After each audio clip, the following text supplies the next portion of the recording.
So then guys, a question that's been bouncing around the internet for some time now, is Apple looking to make their own games console into the future, and do they actually have the power to do this? Well, today we're going to go over everything that we know about a replacement to the Apple TV with an Apple Games console. Apple are just going to simply enhance the current Apple TV that we have right now.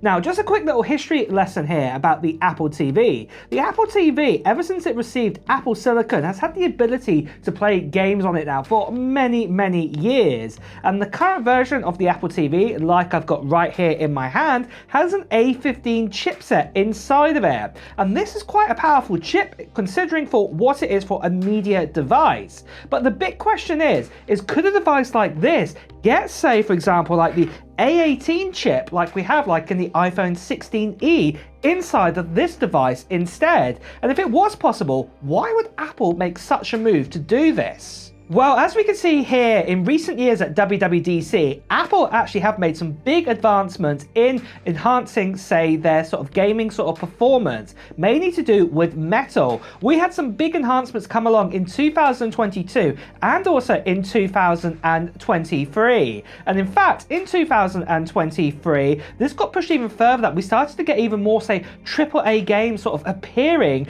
on, say, like the iPad and also, say, the likes of the iPhone.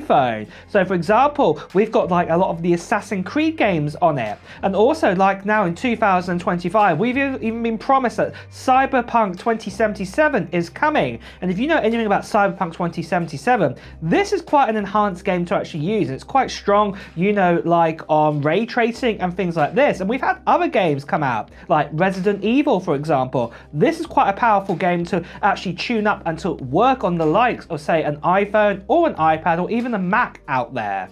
So first of all, what I would say is the ability to actually put games onto a A18 chip, for example, even say the A18 Pro, or even say the last generation, the A17 Pro, it is more than possible for Apple to do this, because at the end of the day, they are doing this with some of games out there right now. And to be honest, in my opinion, it makes a lot of sense for Apple to do this. Something else that Apple could also do is enhance their Apple Arcade service right now. Apple Arcade allows you to play a number of games for free with paying a monthly subscription. Now, correct me if I'm wrong, that does sound a bit familiar from some offerings that are coming from, say, Xbox and also from PlayStation right now, with the ability to play games, you know, on that actual sort of consoles at a subscription sort of cost. And again, you can imagine that Apple could actually do this. Then on top of this too, we've got the likes of, say, like Xbox, for example, where they're really, really big in their sort of cloud kind of gaming environment, playing on multiple sort of devices. Maybe this is something that Apple could also do,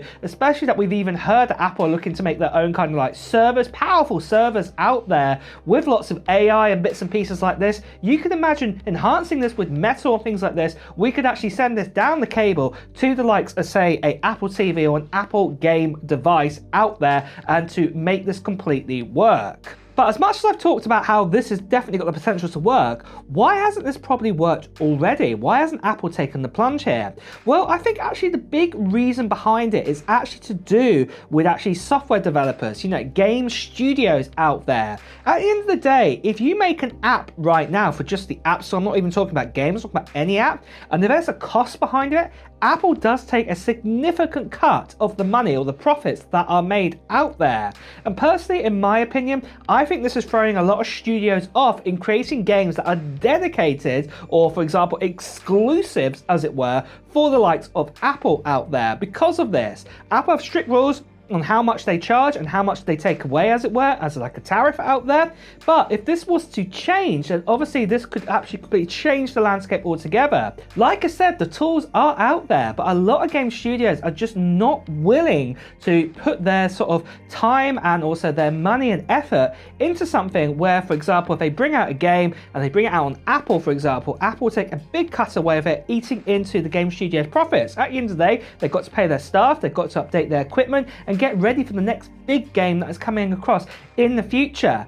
And right now, mainly Apple actually brings out games that have been out for a couple of years already, or there is one or two that obviously have come out straight away. So, you know, a good example of that is obviously the Assassin's Creed, but take Cyberpunk 2077. By the time it actually comes out, it would have been almost out for about 5 years by the time Apple brings it out onto their, onto their systems. I think from the guys there who have made, Cyberpunk 2077, they're just trying to, trying to find another way to make a bit more money from the game. And, who can blame them? At the end of the day, the game is fully developed, fully created, and, it's gone out to PC, it's gone out to consoles. So why not Apple now? That's what they're doing right now in that situation. That's why quite a lot of the time I believe why games come late to Apple, because of that reason. Studios are thinking like that. So I think, in my opinion, the biggest problem why the games console doesn't exist right now is because of, say, for example, that kind of tax what Apple takes away from developers when they sell a game, on their sort of app store out there right now. Now, I'll talk about the update to the Apple TV, what could become the Apple Games console with its release date and price in a second, but there is another device that's quite small and really powerful, and that is the Mac Mini. And in fact, I'm giving away a Mac Mini in a giveaway that I'm doing on my channel right now. This here is an M4 Pro Mac Mini. It's the baseline version with 24 gigabytes RAM, 512 gigabytes of storage, but I'm going to be giving this away to one lucky subscriber on this channel, and you can enter into this giveaway right now, and you could potentially win this at the end of March time 2025. All you have to do is just put down into the comments below at this stage of what technology gear you're hoping to get in 2025. Maybe it's going to be, say, a brand new Apple TV. Maybe it's going to be a new iPhone. Maybe it's got nothing to do with Apple whatsoever. It could be, say, the Nintendo Switch 2 or PS5 Pro. Let me know in the comments below. And then, like I said, near the end of March time, I will also be making a video around that time too. And in that video, I'll be giving you more details about the giveaway, including a form to fill in too. And with that form, it will give you more details about the actual giveaway and the terms and conditions and everything like that. And plus, the video is also going to give you details of, for example, when I'm going to do the live stream to give away this Mac Mini. So you won't want to miss out on that. So the best thing you can do right now is to make sure you subscribe to this channel and hit that notification bell. The other thing I just want to quickly say about this giveaway is that sadly there are still lots of scammers and spammers out there. People still impersonating me, telling you to WhatsApp, Telegram, Instagram direct message. Please do ignore these people. Best to see right here. Please do report them. So then, guys, moving on to the specs, the release date and price of the next generation Apple TV or Apple gaming device, even the potential with that. Now, there is the potential, like I said, that Apple could change this to their Apple gaming device, but actually I've been hearing, or we've been hearing, facts that this is more likely going to be kind of a more like a HomeKit sort of device, potentially in your home, that Apple plan to introduce further on later on into the year. But with that, Apple Intelligence will be coming to it. So this means the absolute minimum chip that could go inside the Apple TV is the A17 Pro or an M chipset. I doubt it's going to be an M chipset. So if it's an A series, it's got to be the A17 Pro or something more powerful. It's either going to be the A18 or the A18 Pro.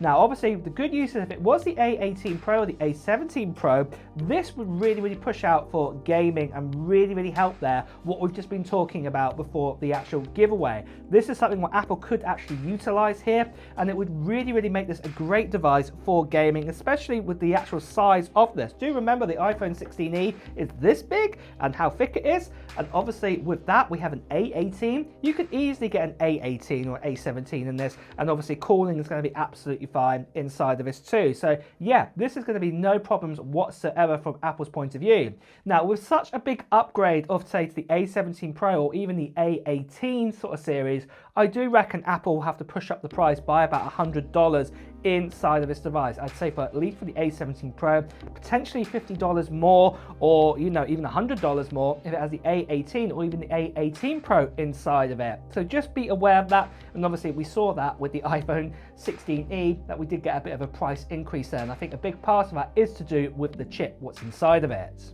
Now, for the actual release date for the new Apple TV, personally, I think the cards are showing right now that this is going to be updated most likely in the summertime at WWDC. We haven't actually had an update to the Apple TV in a good number of years now, so it's well overdue an upgrade. And obviously, if Apple are going to bring out this new kind of home kit and bits like this, and also update the TV OS, and also advertise more gaming sort of abilities with it, then obviously, you know, WWDC is the key time for Apple to show this and also bring it out very soon after. So yeah, that is the kind of target time, so it's not too far away from now when we're actually going to get a hand on the update to the Apple TV, or to say the Apple gaming device out there. But with that then, guys, what are your thoughts on this? Would you love to see an A17 Pro go inside this, or an A18 or A18 Pro? Well, let me know your thoughts in the comments below. And with that as well, guys, it's time to wrap up this video too. So if you have enjoyed watching it, please do press the like button. And also, if you want to hear the latest Apple news, reviews and comparisons, make sure you subscribe to this channel and also hit that notification bell. Until next time, guys, I'll see you really soon. Take care. Bye bye.